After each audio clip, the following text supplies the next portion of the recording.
Chers amis du Parti de la France, bienvenue dans cette émission de rentrée et surtout de réponse à vos questions. Tout d'abord, plusieurs questions sur cet interminable suspense concernant le choix du prochain Premier ministre par le Président de la République. Je pense que M. Macron n'a pas compris qu'en fait, il a perdu les élections, mais tout le monde les a perdues, ou plutôt personne ne les a gagnées, et qu'il s'est il s'est fourré dans, on va dire, dans un problème institutionnel qu'il ne pourra pas résoudre, puisqu'il n'y a pas de majorité à l'Assemblée nationale, quelle qu'elle soit, et que forcément le prochain chef du gouvernement sera exposé à des motions de censure et qui peuvent être votées par une majorité de députés et qui feraient donc sauter le gouvernement, comme cela arrivait fréquemment au cours de la Troisième République et au cours de la Quatrième République. Eh bien, là, à l'heure où nous enregistrons, eh bien, il semblerait que ce soit Monsieur Cazeneuve qui sera désigné, soit ce week-end, ou soit en début de semaine. C'est lui qui aurait, on n'est pas à l'abri évidemment d'une surprise, mais c'est lui qui aurait, a priori, les faveurs du président de la République, qui enfin se décide à nommer un chef de gouvernement. Alors, peu importe la personne, comme je vous le disais, je pense qu'il est tellement vulnérable à une motion de censure que M. Cazeneuve et ses ministres n'auront peut-être même pas le temps de déballer leurs cartons, qui seront éjectés, puisqu'ils seront désavoués à l'Assemblée nationale par peut-être et sûrement un nouveau front populaire hystérique, puisqu'ils estiment, eux, avoir gagné les élections et qu'ils voulaient absolument que cette lesbienne revendiquée de Madame Castex qui voulait absolument être première ministresse, eh bien non, Monsieur Macron s'y refuse, puisque de toute façon elle serait immédiatement rejetée par le reste de l'Assemblée nationale, qui ne veut pas de communistes ou de gens d'extrême gauche à la tête du gouvernement. Et donc, je pense que le nouveau Front populaire va être enragé et qu'il va évidemment vouloir faire tomber très vite M. Cazeneuve ou un autre ou une autre.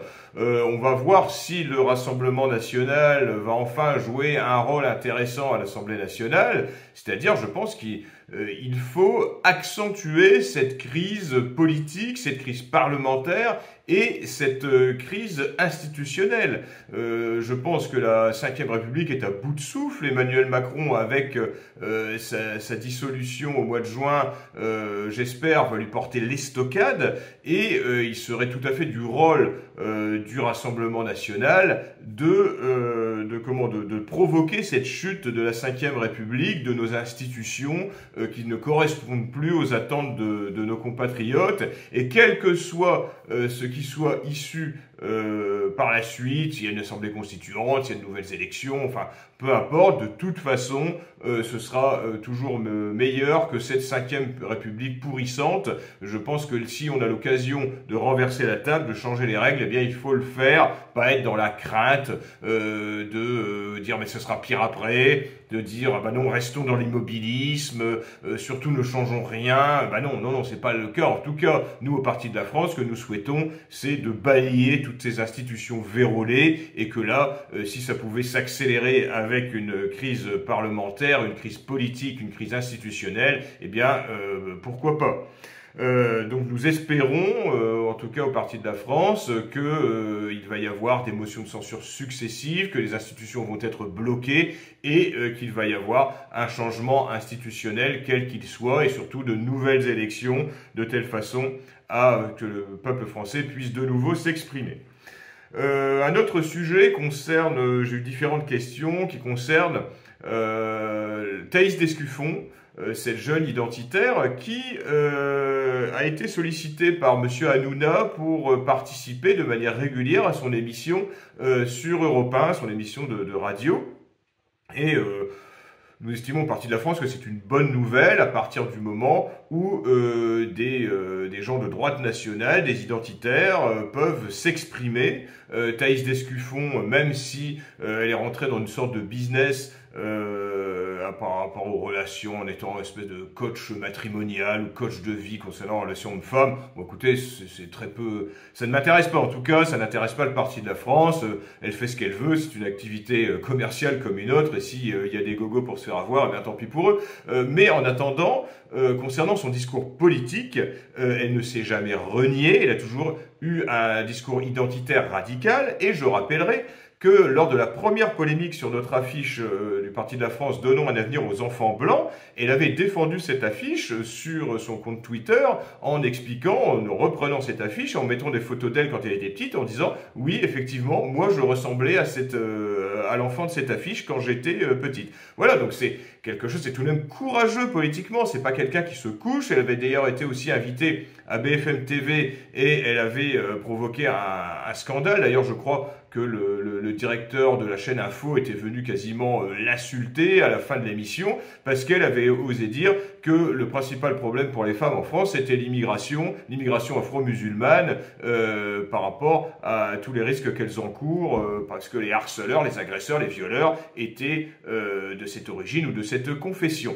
Voilà, donc ça n'avait pas du tout plu à BFM qui évidemment ne l'a plus jamais invité et ça c'était relativement récent. Donc voilà pourquoi je trouvais qu'il était intéressant que Thaïs Descuffon aille soit chroniqueuse sur Europe 1 dans l'émission de Cyril Hanouna ou d'un autre, peu importe. Alors évidemment, vous avez les puristes qui disent non, il ne faut pas se fourvoyer, se compromettre avec Cyril Hanouna. Voilà, alors, avec des conseillers politiques pareils, vous pouvez être sûr que vous allez faire avancer la cause. C'est ces gens, évidemment des anonymes sur les réseaux sociaux, qui ne vont vous autoriser qu'à la rigueur à donner une interview à Rivarol, mais ne surtout pas aller dans les autres médias pour ne pas se compromettre. Bon voilà, quand on veut faire de la politique, quand on veut réveiller nos compatriotes, on refuse aucune invitation et on va dans toutes les émissions où on nous donne la parole. Voilà, ou alors sinon on rentre dans une secte et on ne prêche que entre initiés. Voilà, mais quand on fait de la politique, voilà, c'est ce qu'on fait quand on nous invite. Moi, quelques médias qui m'invitent, j'y vais.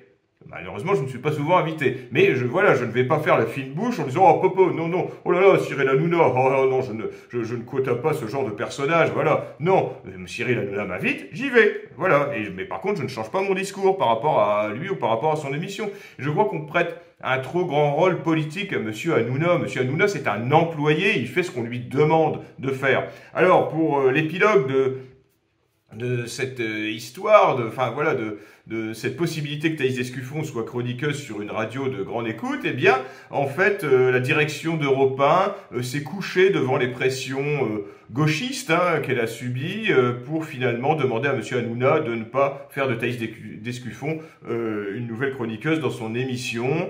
Donc voilà, c'est bien dommage, puisque c'est toujours intéressant d'entendre des voix discordantes au sein des médias qui sont à 95% d'extrême gauche. On entend le même discours, et d'ailleurs c'est bien pour ça qu'ils en sont malades, que des chaînes comme CNews par exemple apportent un discours légèrement différent par rapport à la doxa gauchiste.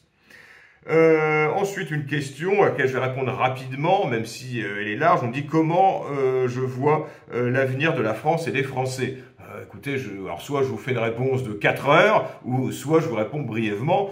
En tout cas, s'il n'y a aucun changement politique radical et rapide dans les prochains mois ou les prochaines années, eh bien, je pense que l'avenir de notre pays et de nos compatriotes est très sombre et très inquiétant. Voilà, donc voilà pourquoi il faut tout faire pour apporter un changement politique, un changement de cap au sein d'un État qui nous emmène droit dans le mur, de gouvernants qui nous emmènent droit dans le mur depuis des décennies. Une autre question concerne M. Pierre de Gaulle. Que pensez-vous de Pierre de Gaulle, petit-fils du général? Eh bien, écoutez, je n'en pense pas grand-chose. Je ne vais pas vous faire une réponse très longue à son sujet. Je ne connais pas beaucoup ce monsieur. Vous savez que au Parti de la France, nous ne sommes pas très portés sur l'archéogaullisme, le paléogaullisme. Donc voilà, nous ne considérons pas que le général de Gaulle est un grand personnage de l'histoire. Quant à ses descendants, eh bien Monsieur Pierre de Gaulle est quelqu'un qui est très a priori pro-russe, pro-Poutine. Est-ce que ça fait pour cela de lui voilà quelqu'un de fiable et de solide politiquement? Voilà, il est pro-Poutine parce qu'il estime qu'il faut mener une croisade contre les nazis en Ukraine. voilà, c'est ce genre d'argument ridicule qui est brandi au sein de cette guerre entre Slaves. Voilà, ça me paraît pas très sérieux. Donc voilà, je n'ai pas spécialement d'avis sur ce monsieur. Le Parti de la France expulsera-t-il les Afro-Maghrébins assimilés? Alors, encore faut-il que l'on puisse définir qu'est-ce qu'un Afro-Maghrébin assimilé. Assimilé, c'est-à-dire qu'il a adopté, voilà, qu'il s'est fondu dans la communauté nationale, qu'il a adopté le mode de vie à la française. Pour moi, un Afro-Maghrébin assimilé, c'est pas un Afro-Maghrébin musulman qui travaille et qui paye ses impôts. Pour moi, ce n'est pas suffisant. Je pense que la part d'assimilés est très marginale et qu'il n'y aura pas de souci à retrouver une immigration avec des extra-européens assimilés à la hauteur d'un très faible pourcentage de la population, comme ça pouvait l'être dans les années 60, voilà, dans les années 50, voilà, sans remonter trop loin. Et bien voilà, avec une faible population d'origine extra-européenne, il est tout à fait possible d'avoir une cohésion nationale à partir du moment où ces gens voilà, se convertissent à notre mode de vie, à notre culture. Je pense qu'il ne faut pas, pareil, être les purs et durs qui vont vouloir expulser tout le monde, quel qu'il soit, en disant « Mais non, donc vous êtes des traîtres, comment ça? Vous ne voulez pas expulser un carteron d'antillais, mais vous êtes un traître, vous êtes un cosmopolite. » Donc voilà, il faut arrêter avec tous ces tarés. Je pense qu'il est tout à fait possible en France de vivre avec quelques centaines de milliers d'extra-européens assimilés, que ça ne poserait pas de problème, qu'il soit sécuritaire, qu'il soit économique, qu'il soit identitaire. Je pense que ça ne poserait pas de problème. Et donc oui, évidemment. Et puis d'ailleurs, il y a quand même les assimilés, eux-mêmes, s'ils sont cohérents, ne supportent pas cette immigration extra-européenne massive. C'est-à-dire que s'ils ont quitté leur continent, attirés réellement par la France et son mode de vie, c'est pas pour que la France redevienne un trou amer d'Africains, pas pour que la France redevienne une poubelle du tiers-monde. Donc évidemment, il est dans l'intérêt de ceux qui sont réellement assimilés avec sincérité de voter, de soutenir les partis politiques qui veulent rendre la France aux Français, que la France redevienne la France. Comment le Parti de la France expulsera les islamo-racailles à papier français? Eh bien voilà, ce ne sont que des papiers. Nous estimons que la plupart des naturalisés, à tour de bras, par centaines de milliers par les gouvernements successifs, ne sont pas valides. Eh bien, nous reviendrons dessus. Il ne faut pas croire que cette nationalité est acquise, surtout que la plupart sont binationaux. La plupart ont une autre nationalité, ne perdent pas leur nationalité quand ils deviennent français, et même des gens nés en France, des extra-européens nés en France, ils auront toujours la possibilité d'avoir une autre nationalité. Donc ça, c'est un détail administratif.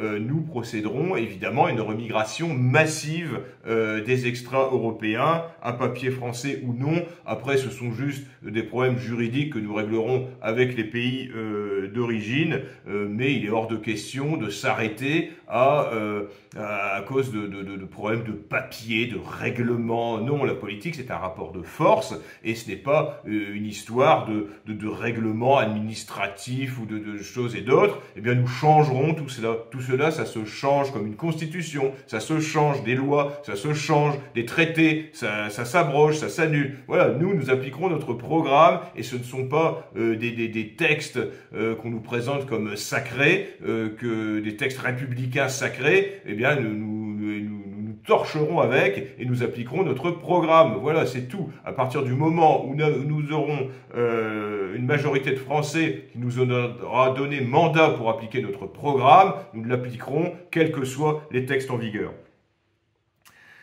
Autre question, qui sont les monomaniaques que parfois je vise dans mes vidéos? Alors je ne vais pas tourner autour du pot, je parle en général des judéo-centrés, ceux qui sont obsédés par les juifs. Eh bien, au Parti de la France, nous ne sommes pas obsédés par les juifs. Voilà, il y a des gens qui voient des juifs partout, dans tout ce qui leur arrive, que ce soit personnellement, dans tout ce qui arrive à la France, à l'Europe, au monde entier. Et voilà, à chaque fois, c'est la faute des juifs, c'est les juifs, les juifs, les juifs. Vous pouvez pas aborder un autre sujet sans qu'ils vous parlent des juifs avec l'œil pétillant, voilà, avec un regard illuminé. Donc voilà, non, au Parti de la France, alors attention, c'est pas parce que ces gens-là voient des juifs partout qu'il faut en voir nulle part, bien sûr. Mais nous considérons que le problème est beaucoup plus vaste, beaucoup plus complexe, et ne pas croire que voilà, tous les gogoys, il y a toujours un juif derrière pour le manipuler, parce que voilà, nous sommes d'idiots, nous sommes bêtes, nous sommes pas capables de penser par nous-mêmes. Il y a toujours des juifs derrière. Puis vous savez, c'est très commode aussi de dire de toute façon, ne faites rien, les juifs sont partout, les juifs sont derrière, les juifs sont surpuissants, les juifs sont à la tête de tout. Bon voilà, ça s'appelle de la monomanie. Eh bien, nous ne pratiquons pas ça au Parti de la France,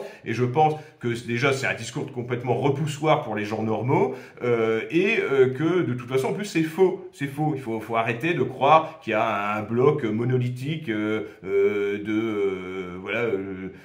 juifs qui préparent secrètement plus ou moins tous les malheurs du monde. Non, vous savez, il y a énormément de cosmopolites qui ne sont pas juifs. Énormément, vous le verrez, tous nos gouvernants qui ne sont pas juifs ne le font pas parce qu'ils sont manipulés. Ils le font parce qu'ils croient vraiment au cosmopolitisme, ils croient vraiment à la destruction des nations et des peuples. Ils croient vraiment au métissage généralisé. Eh bien, ils ne sont pas forcément juifs. Voilà, c'est ce qu'il faut se mettre dans la tête, c'est que le cosmopolitisme va bien au-delà d'une confession, d'une religion ou d'une ethnie. Que pensez-vous des musulmans qui font leur hijra pour aller vivre dans un pays musulman? Bien, écoutez, je ne peux qu'encourager les musulmans à aller vivre dans un pays musulman. Déjà, ça veut dire, ceux qui font ça, c'est qu'ils estiment que la France n'est pas un pays musulman. C'est déjà bien, parce qu'il y en a qui estiment que la France est un pays en phase de devenir musulman. Donc si il y a des musulmans cohérents qui veulent vivre dans un pays musulman, qui estiment que la France n'est pas un pays musulman et qui rentrent chez eux, je ne peux qu'applaudir. D'ailleurs, le Parti de la France pourra peut-être même mettre en place un système de retour au pays, dans des pays musulmans, de départ, d'encouragement, même financier, pour toutes ces personnes qui voudront partir d'eux-mêmes. Et je pense que plus on fera comprendre, plus on mettra en avant notre identité, notre culture, notre civilisation, plus on fera comprendre aux occupants que la France est la fille aînée de l'Église, que la France n'est pas un pays musulman, n'a pas et ne deviendra jamais, plus ceux qui voudront vivre sous la loi du Coran, eh bien, iront vivre ailleurs. Je pense que c'est là aussi que nous aurons, j'en parle régulièrement, une remigration volontaire, une remigration heureuse. Plus on fera de la France un État national, un État qui met en avant son identité, sa culture, moins cet État sera attractif pour des gens qui veulent imposer la charia sur notre sol. Alors, une autre question. On me dit que si François Fillon avait été élu en 2017, aurait-il changé les choses? Est-ce que ça aurait été préférable? Eh bien, je ne crois pas. Alors, je sais que beaucoup de gens de droite nationale espérer en François Fillon, voyait en lui, voilà, quelqu'un de droite, quelqu'un de solide, moi pas du tout. Il a été quand même Premier ministre de la France pendant tout le quinquennat de Nicolas Sarkozy, et il appliquait la politique néfaste voulue par Monsieur Sarkozy. J'ai toujours trouvé François Fillon complètement bidon. C'est un homme du système qui aurait gouverné comme le système aurait voulu qu'il gouverne, qu'il aurait enfoncé la France dans le chaos migratoire, sécuritaire, économique, au même titre qu'Emmanuel Macron. On me demande aussi, aurais-je voté pour lui face à Marine Le Pen au second tour? Eh bien non, à l'époque déjà, et même maintenant, j'ai encore moins confiance en François Fillon qu'en Marine Le Pen. Êtes-vous inquiet de la dette française? Bien sûr, qui ne le serait pas? Il faudrait être complètement inconscient pour ne pas être inquiet de la dette abyssale qui a été creusée de manière inimaginable par Emmanuel Macron lui-même et ses ministres.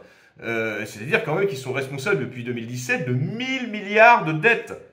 D'ailleurs, ce sont des chiffres tellement invraisemblables qu'on a du mal à se rendre compte. Mais à un moment, voilà, la dette, il faut la payer. Alors, pas la payer du jour au lendemain, mais il est certain que plus la France s'endette, plus on s'achemine vers une paupérisation des Français, puisque la dette, en fait, c'est nous. On dit la France, l'État, mais l'État, en fait, l'argent, le contribuable, c'est nous, ceux qui mettent la main au portefeuille pour payer les impôts. Le budget de la France, c'est nous, ce sont les Français, qui cotisent, qui créent de la richesse, et évidemment, à un moment ou à un autre, eh bien, ça va nous revenir en pleine tronche. Donc oui, je suis inquiet, puisque à un moment, voilà, la dette, quand elle augmente, et puis d'un seul coup, il se passe une grave crise économique, comme certains pays ont pu en subir, comme la Grèce, comme l'Espagne, comme l'Italie, dans une moindre mesure. Mais voilà, avec des pays qui sont en quasi-faillite, et là, on a des réductions drastiques qui réduisent énormément tant les services publics que également toutes les aides qu'on peut apporter aux Français et le niveau de vie des Français en général. Et en plus, en France, on vit dans un pays d'assistanat généralisé. Tant de Français que de toute la misère du monde. Donc c'est quelque chose qui peut s'écrouler très vite et qui peut donner lieu à une très grave crise économique que les Français devront subir. Puisque ce seront nous qui subirons en premier lieu, sûrement pas les oligarques qui l'auront provoqué. On me parle aussi de monnaie métal qui pourrait être quelque chose à prendre en considération suite au risque d'inflation, au risque de déperdition de la monnaie. Mais bon, je pense que s'il y a un écroulement, un effondrement économique, on aura beau avoir de la monnaie métal, à partir du moment où les magasins seront vides, où il n'y aura plus rien à acheter, où on sera dans un état de paupérisation générale, je ne suis pas certain que la monnaie métal servira à grand chose.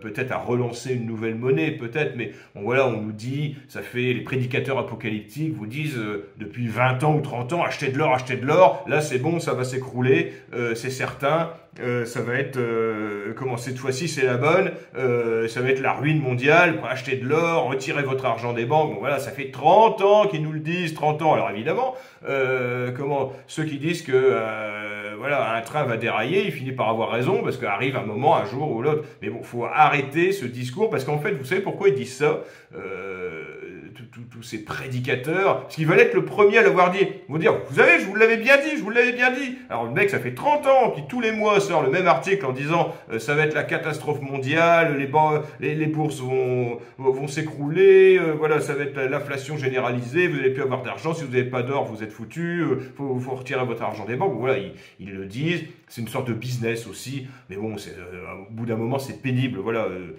restons en phase avec la réalité. Je ne dis pas que ça n'arrivera pas, mais je dis qu'il faut arrêter de le dire tous les 15 jours ou tous les mois en espérant être celui qui l'aura annoncé le premier. Que pensez-vous du silence médiatique et de la classe politique sur ce qu'il s'est passé cet été en Angleterre ? Alors ce qui s'est passé cet été en Angleterre était quand même très surprenant, dans le sens où on n'aurait pas imaginé que le Royaume-Uni, très cosmopolite, qui jusqu'alors s'était tout de même très adapté à cette invasion, cette submersion migratoire, sans aucune volonté d'assimilation, puisque voilà, c'est très communautarisé, et c'est à l'anglo-saxonne, dirons-nous, et il y a des quartiers qui sont complètement, là-bas on peut porter le voile, on peut véritablement, il y a aucune laïcité qui est appliquée en Angleterre et au Royaume-Uni. Donc ce qu'il s'est passé, c'est qu'il y a eu un soulèvement populaire violent. C'est-à-dire que c'était une colère qui devait être rentrée, puisque combien il y a eu de scandales, de jeunes filles violées par des gangs de Pakistanais, d'agressions au couteau, ce genre de choses, et on n'avait pas vu jusqu'alors une grande rébellion des Anglais, des Britanniques de souche. Et là, en fait, ça a explosé. Il y a eu un acte terroriste d'un Rwandais absolument ignoble qui s'en est pris à des enfants dans les écoles. Il en a tué 3, il a tué une femme aussi qui était là, il en a blessé d'autres, donc attaquant, complètement enragé, sûrement voilà, complètement sa haine du blanc, et il s'en est pris à des enfants d'une manière la plus lâche, la plus immonde possible. Il a poignardé des enfants devant une école, dont 3 petites filles qui ont été poignardées à mort par cette bête sauvage. Et bien là, les Anglais, ça a fait exploser l'opinion et de manière spontanée, ils sont allés dans les rues, ils sont allés manifester leur légitime colère et également ils sont allés puisqu'il y a une submersion de migrants comme en France.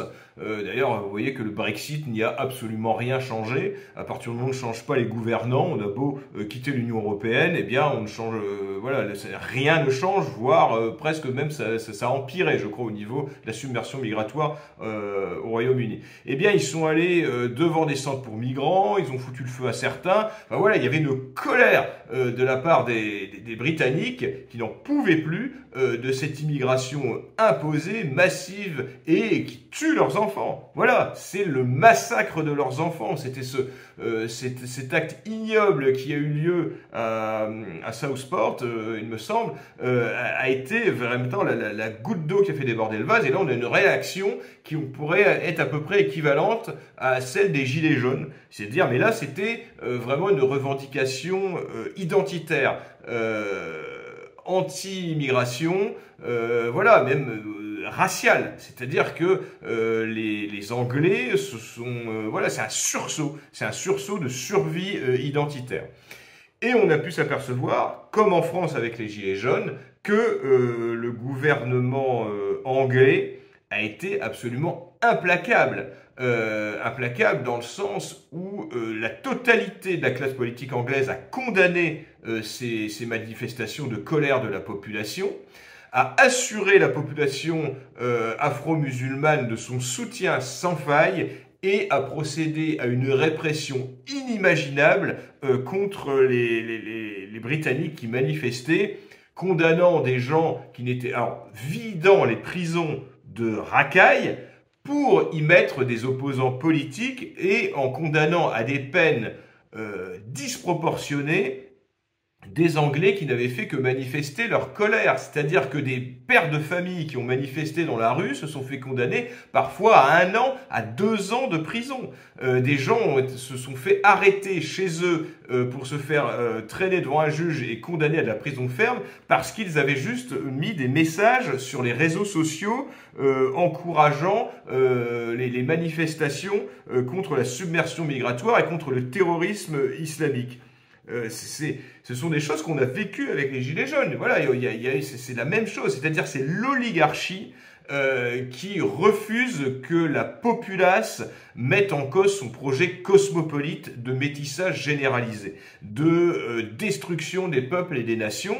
Et à partir du moment, parce que voilà, ils sont mis devant le fait accompli, pas le fait accompli, au pied du mur. C'est-à-dire que s'ils cèdent là, tout cède, tout le projet cosmopolite cède. C'est ce qui craignent le plus, c'est la colère des Blancs. C'est ça qui craignent le plus et une unité, voilà, et surtout avec une revendication ethnique. Qui remet en cause le vivre ensemble. Ça, pour eux, c'est terrible. C'est terrible. Parce que les Gilets jaunes, c'était des revendications sociétales. Ils ont réussi à noyer le truc avec... On ne savait même plus pourquoi les Gilets jaunes manifestaient. On n'était pas... Et là, pourquoi la répression a été d'une ultra-violence au Royaume-Uni? C'est parce que là, c'était une attaque directe du projet mondialiste et cosmopolite d'une population qu'on croyait totalement endormi jusqu'alors, avec une classe politique qui est complètement figée dans le bipartisme, avec des conservateurs qui sont l'équivalent de nos républicains en France. Bon, voilà, il n'y a pas d'équivalent ne ne serait-ce que même du Rassemblement national au Royaume-Uni.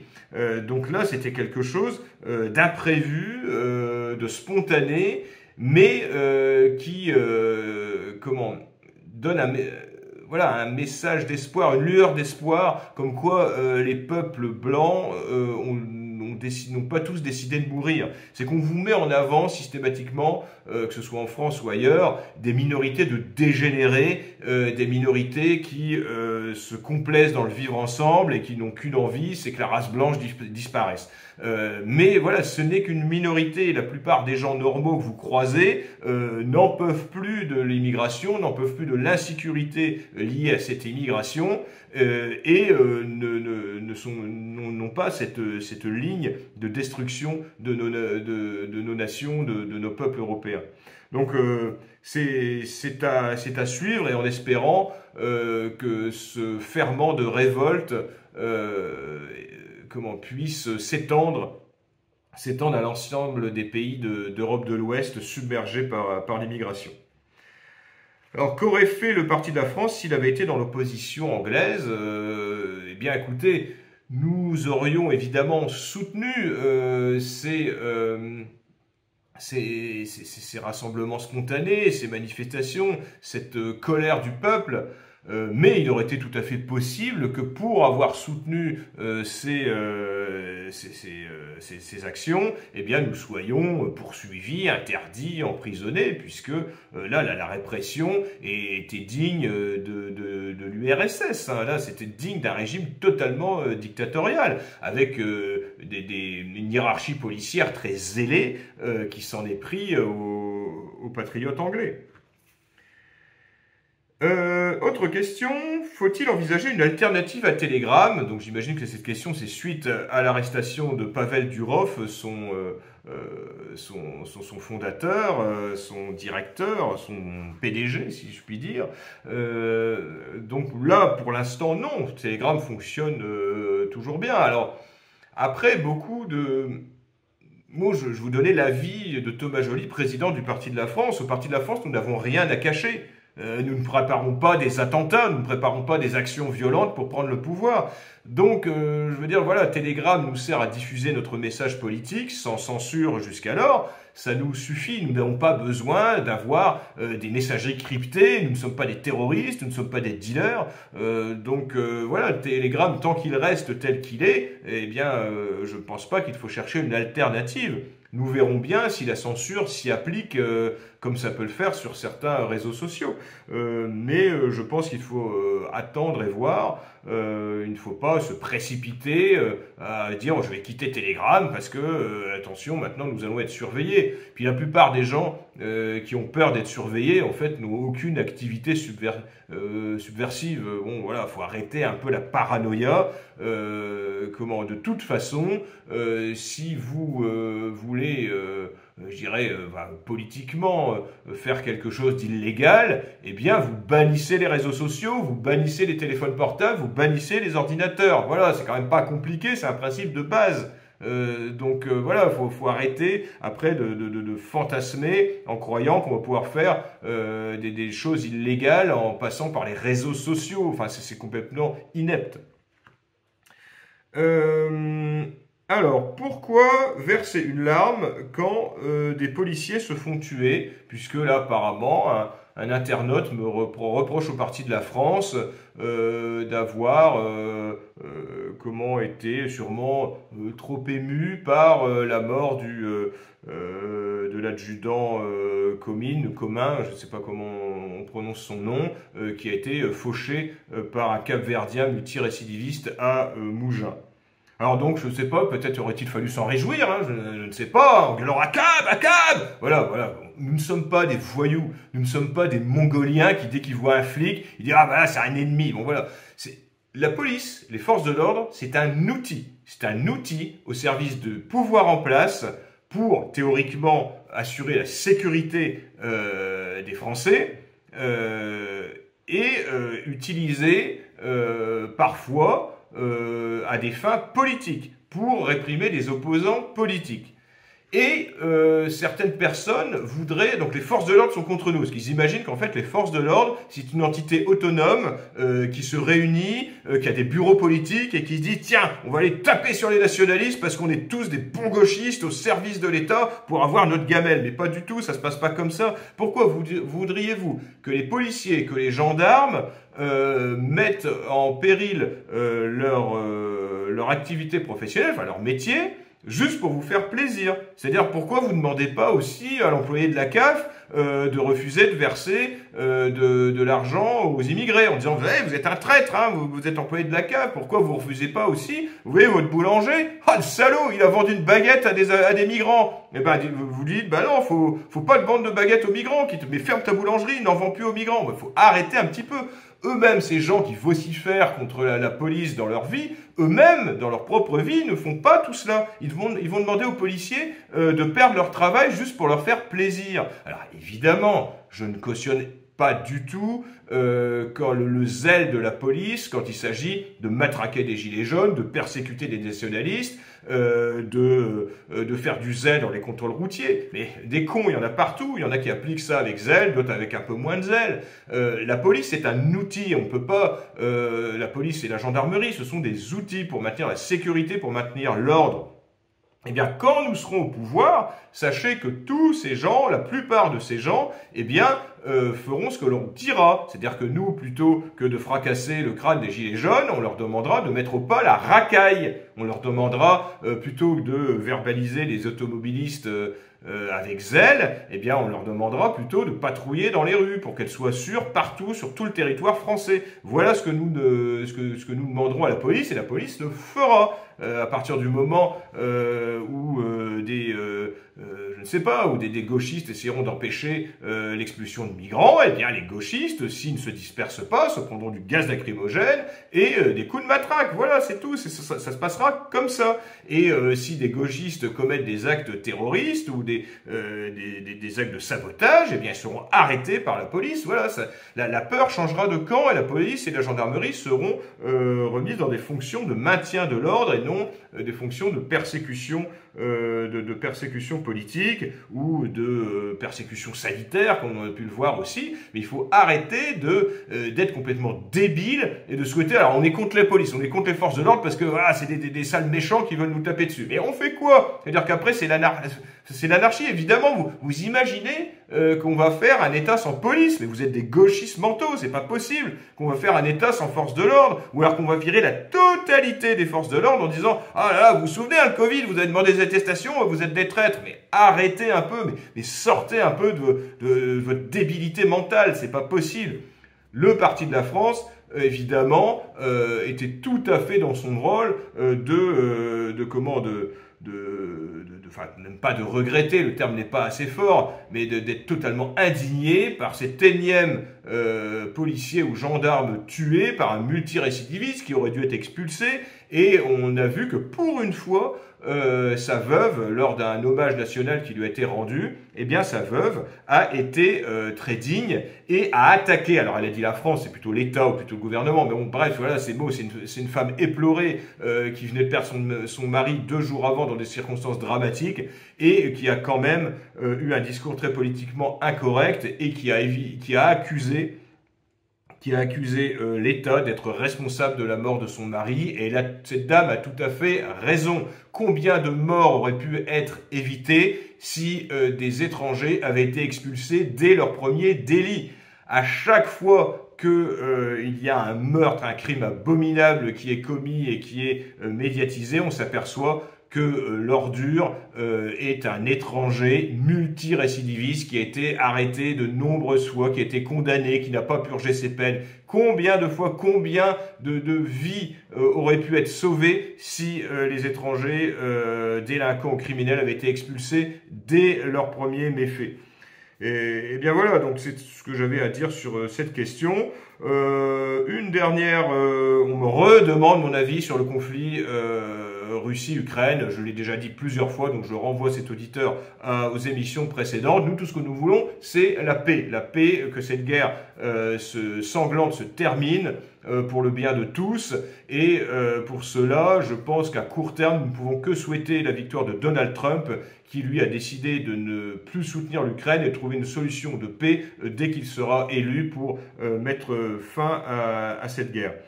Enfin, je terminerai sur la fête du cochon qui est organisée par Jean-Marie Lebreau, notre délégué régional du Parti de la France en Bretagne, qui est organisée donc dimanche 8 septembre prochain, à laquelle je suis invité, au cours de laquelle je prendrai la parole.